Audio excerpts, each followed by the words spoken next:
जोझफाची जी भाव जावन असले तेंच्यान कितें केल्लें ताका लागून एक भिरांत म्हूण असली. आतां आमचो पाय मेल्या उपरांत जोझफ कितें म्हूण करतलो म्हूण, पूण तो जावन असलो देवान विचून काडलेलो मनीस. पूण तो आपल्या भावांक भक्षण दिवन तांकांय आपणोवन म्हूण घेता. आमच्या जिवितान आमी हेर मनशांक लागून आमी पातकांनी म्हूण पडटा.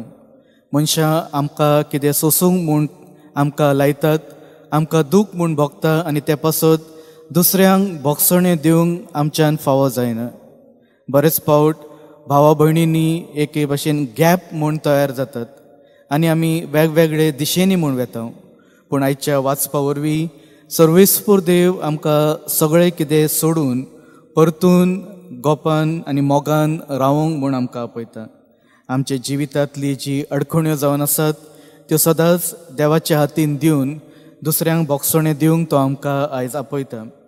आनी आयच्या शुभ वर्तमानान पूण जेजू आमकां तीच शिकवण म्हूण दिता.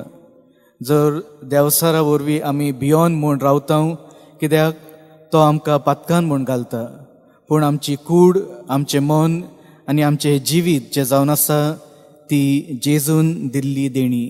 ते पासत देवाक आर्गां दिनवासणी दिवन ताच्या उतरा प्रमाणें सदांच आमचें जिवीत फुडें व्हरूंक